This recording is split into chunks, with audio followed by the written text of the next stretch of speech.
Olá, investidor e investidora, sejam bem-vindos ao canal.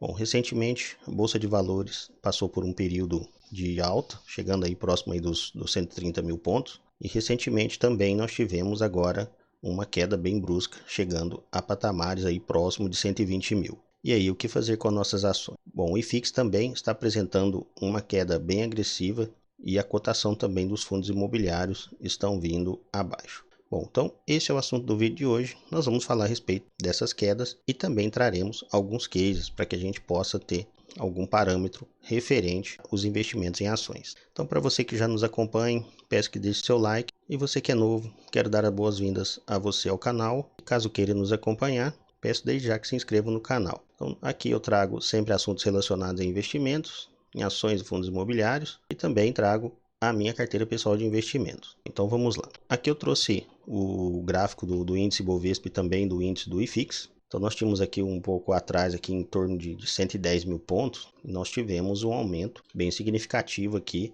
a ponto de chegar bem próximo lá dos 130 mil pontos, como já havia mencionado. E agora também, depois dos 130 mil, nós tivemos vários períodos de quedas consecutivas, e estamos bem próximos aí à faixa dos 120 mil. Bom, já o IFIX, nós tivemos também aqui um período de alta, com sequentes período de baixa, alguma estabilidade, e depois períodos aparentemente de baixas, né, onde nós tivemos aqui também as questões da tributação. Então nós tivemos várias coisas acontecendo aí durante esse período. E agora parece que estamos novamente num período de queda do IFIX. Então as cotações dos fundos imobiliários, principalmente os FOFs, têm caído bastante nesse cenário. Bom, o que eu separei aqui para comentar a respeito desses índices, né, das quedas. Então nós temos aqui, recentemente a Selic já foi aí para 5,25, com uma probabilidade muito grande de chegar em 7% também ao ano. Então num cenário desse, tá, a inflação também aqui em torno de 8%, fica bem desafiador, a gente não sabe o que vem para frente na verdade. Bom, e muitas vezes investidores acabam deixando alguns investimentos e partindo de repente para outros, devido ao fato do risco. Bom, e aqui nós temos cenário político e fiscal, não só as questões de IPCA e taxa Selic, mas nós temos também as questões internas, que hoje nós temos idas e vindas também em relação às nossas políticas, então isso fica um cenário muito indefinido. E as questões do cenário externo também, tudo que ocorre fora também acaba afetando dentro. Por exemplo, minério de ferro, a gente tem o setor de commodities, então minério de ferro é um deles, a gente tem também questões de preço do petróleo. Então tudo que acontece fora acaba de uma forma ou de outra afetando também internamente aqui na Bolsa de Valores. Bom, em relação a fundos imobiliários também, tá? Todos esses cenários, principalmente, muitas comparações são realizadas por meio dos índices de IPCA e taxa Selic principalmente. Então nós vemos hoje os fundos imobiliários pagando aí 5, 6, 6,5, quando muito 7, então creio que deve estar passando por uma correção bem forte nesse momento. Em outro vídeo trarei algumas outras informações mais específicas a respeito de fundos imobiliários. Bom, então essa é a minha visão do cenário como um todo. E agora eu vou trazer alguns cases também para que a gente possa também ter algumas outras informações. Bom, para isso eu trouxe aqui o resultado de dois bancos, o Banco do Brasil e também o Banco Bradesco. Então peguei um estatal e um que não é estatal, que a partir do lucro líquido ajustado do Banco do Brasil, então teve um aumento aí de 2,6%. Isso relacionado aí ao primeiro trimestre também de 2021. Então por que eu estou pegando exatamente isso? Porque se a gente comparar esse do primeiro trimestre de 2020, consequentemente teremos um número bem maior mesmo, devido às provisões que aqui foram realizadas, foram muito maiores do que as provisões que foram realizadas aqui. Nesse cenário aí a gente tem um banco com um crescimento bem elevado, né, bem robusto. Então a gente vê que está em linha aí com o segundo trimestre com o primeiro trimestre. Então, em meio a esse cenário todo, a gente encontra aqui, por exemplo, o Banco do Brasil com um resultado de 5 bilhões no segundo trimestre de 2021. Para a gente poder ter uma noção também, peguei aqui o caso do Bradesco. Então, o Bradesco também trabalha na parte de seguros, então a parte de seguros vem sendo bastante afetada também, mas o lucro líquido do segundo trimestre de 2021 foi um pouquinho mais de 6 bilhões. Então, nós tivemos uma queda, mas como eu falei também, a parte de seguros aqui, ela detém uma boa fatia desse lucro. Bom, para o Banco do Brasil, alguns indicadores, um PL de 5,73 e 0,67 de preço sobre valor patrimonial.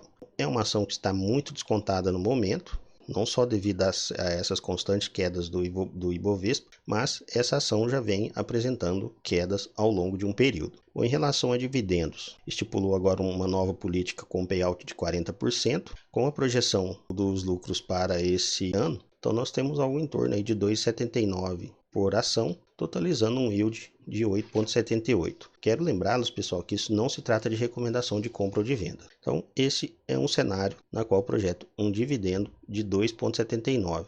Então, automaticamente nós temos aí 8,78 com as cotações atuais. Bom, nosso segundo case aqui é o Banco Bradesco, BBDC3, está cotado hoje a 20,28.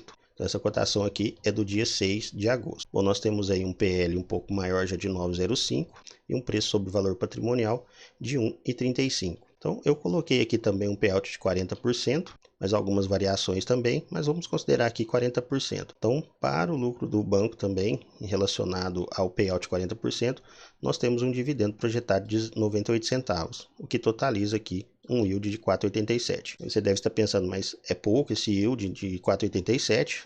Mas quero lembrá-los que o banco, caso ele mantenha as suas políticas de recompra de ação e bonificação, então no final acabamos por ter mais do que 4,87. Então só na última bonificação foi referente a 10%. Então o Bradesco realmente ele não tem política de pagar muitos dividendos. Então na verdade ele faz muitas bonificações ao longo do tempo. Então caso continue assim, vejo que ainda fica muito atrativo esse dividendo de 4,87 e quase 5%. Isso com as cotações atuais de 20 e 28. Bom, então esse foi um case de dois bancos. Agora que eu trouxe também duas empresas de energia elétrica. Uma é a ISA-CETEP, nossa TRPL4, e também Energias do Brasil, a EDP. Uma atua aí no setor de transmissão basicamente, e a outra também aqui atua em outros setores também, como transmissão, geração, distribuição também. Então vamos lá. Bom, a ISA-CETEP apresentou uma queda aí de 47% na sua receita líquida, comparando trimestre contra trimestre, visto também que semestre a semestre nós tivemos uma queda de 26%, mas nós temos aqui também que analisar as questões do EBITDA. Então, o EBITDA ajustado, na verdade, cresceu 24%. Então, a capacidade de geração de valores aí da empresa, ela tem apresentado crescimento. Então, por que teve essa queda brusca? A empresa fez vários investimentos. Então, por exemplo, a aquisição do Piratininga Bandeirantes por um total de 1,6 bilhões. Então, isso vai gerar uma RAP aí depois de 172 milhões. Bom, os investimentos esperados para o ano de 2021 é uma estimativa superior a 1 bilhão. Bom, entre reforços e melhorias, nós temos também todos os investimentos da empresa com a estimativa de superar 1 bilhão. Então, aqui nós temos esses efeitos não recorrentes no momento, e analisando pelo EBITDA, a gente tem um crescimento ainda. Bom, no caso da ISA-CETEP, ela está cotada hoje a 24,40, com um PL de 4,56 e também aqui um preço sobre valor patrimonial de 1,14, tá? Então, está quase aí, bem próximo ao seu valor patrimonial. Bom, depois de 2018, a empresa adotou essa política aí de pagar 75% do lucro líquido, isso se a sua dívida não ultrapassar 3 vezes. Então, nesse caso aqui, a dívida líquida por EBITDA está em torno de 1,9. Tá? Para ser mais preciso, 1,87. Então, arredondei aqui para 1,9. Bom, então, nas minhas projeções, caso a empresa apresente resultados satisfatórios ao longo do restante do ano, temos um dividendo ainda projetado para 2,46. Isso dá um yield ainda de 10%. Mas, novamente, não se trata de recomendação de compra ou de venda. A empresa ela tem passado por diversos programas de investimentos, tá? Então, creio que isso, ao longo do tempo, possa aumentar a receita ou pelo menos mantê-la como está. Mas esse 10% é referente também às cotações atuais. Então, a média de pagamentos dela gira em torno de 7,5% a 8% de yield ao ano. Bom, Energias do Brasil apresentou um crescimento aí de 45% referente ao primeiro trimestre também de 2020. Então, a empresa ela tem feito muitos investimentos, tanto na área de transmissão e focando mais também agora em distribuição. Então, creio que essas receitas irão subindo gradativamente à medida que esses projetos vão sendo finalizados e colocados em operação e gerando mais receita para a empresa. Então, eu vejo a EDP hoje como uma empresa mais de crescimento do que focada mais em dividendo. Bom, lucro líquido então, no segundo trimestre de 2020, 237 milhões, lucro líquido no segundo trimestre de 2021, 344 milhões. Bom, em relação a dividendos, cotação atual a gente tem 17,20, um PL de 5,67 e um P sobre VP de 1, então, ou seja, ele está sendo negociado exatamente aí no seu valor. Tá? Em relação ao payout, eu não entrei nesses detalhes porque eu coloquei. Então, de acordo com a nova política da empresa, nós teríamos aí algo em torno de pelo menos R$ 1 por ação. Então, com esse dividendo, nós temos hoje em torno de 5,81%. Ao meu ver, ainda é um dividendo muito bom, devido ao fato da empresa ser uma empresa focada agora, nesse momento, em crescimento. Bom, gente, então, por esse vídeo, nós ficamos por aqui.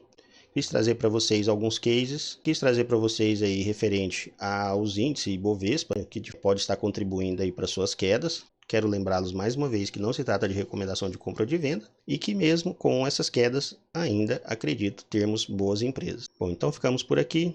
Peço que deixe seu like, se inscreva no canal caso não seja inscrito ainda. No mais é isso, meu muito obrigado, até o nosso próximo vídeo.